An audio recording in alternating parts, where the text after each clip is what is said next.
begin to have a powerful impact on your health. Similarly, experts say even a few changes in your home begin to affect your health, your relationships, your finances. Is that possible? Let's find out.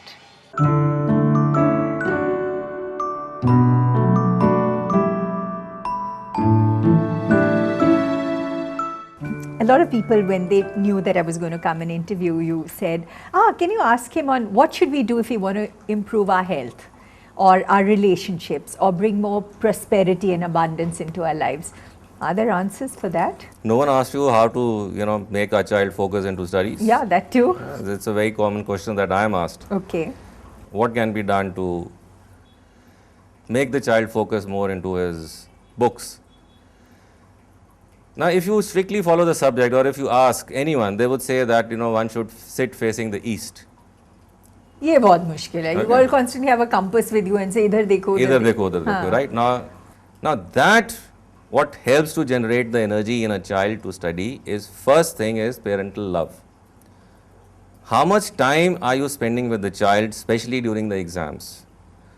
Most of the parents don't even know which exam the child is going for.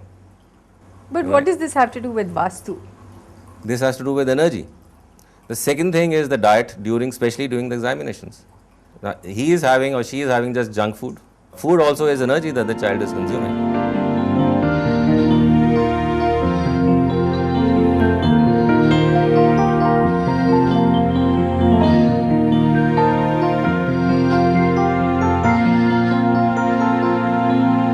The room in which the child is studying, should be very well lit.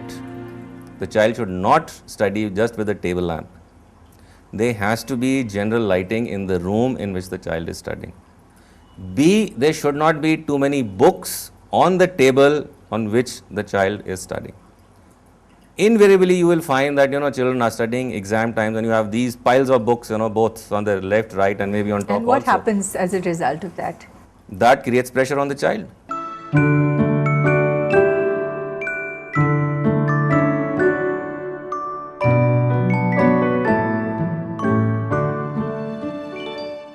What about people who have health issues? Is there something that Vaastu or earth energies can do to help them? According to Vaastu, what can affect health is, like I said, light. If you have perpetual, darkness in your room or in your house, sickness is bound to set in.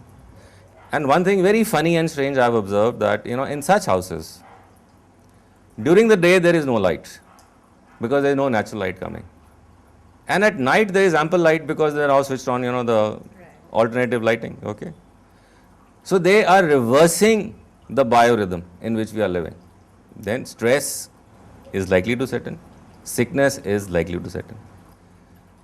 So in houses where you have no natural light and you have light in the evening, they are very prone to sickness.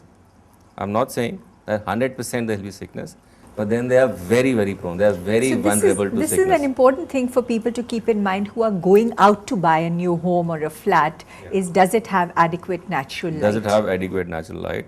And should they like a place, or if they are living in a place which does not have natural light, then they must have a low wattage bulb on even during the day, which people are very reluctant to do.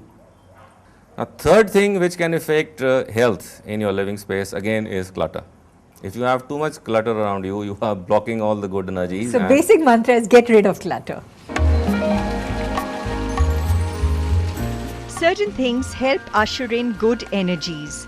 Most critical is the front door of your home, which is considered the face of Vaastu Purush. It should be clean, aesthetic and not creaking.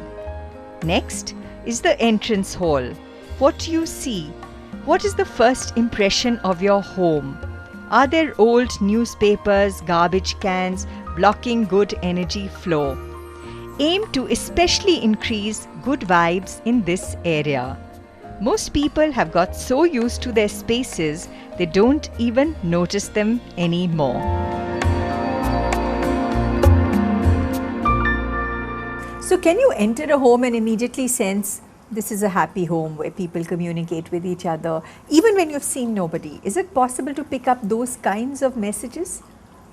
You see, it is not that when you enter, there are times when these messages are picked up even when you are outside the house. You start getting that feel good factor or the feel bad factor. And it is not only in houses, it's even in some restaurants or shops that you go.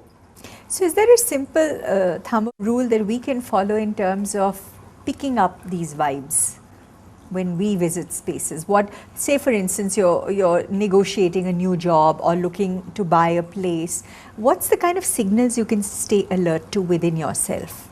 So first you have to tune yourself to pick up these signals, and for which you have to connect yourself to nature. For which you have to be centered within. For which you have to meditate. You have to follow a regime to first be becoming an antenna to pick up these energies. It's very interesting that if you have a clear channel, you can start intuiting what's good for you and what's not good for you. Exactly.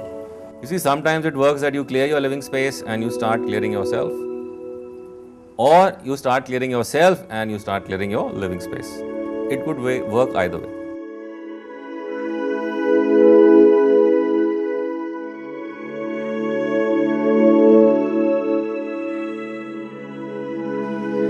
Even a simple thing like clearing up a messy desk can begin to mysteriously de-stress you.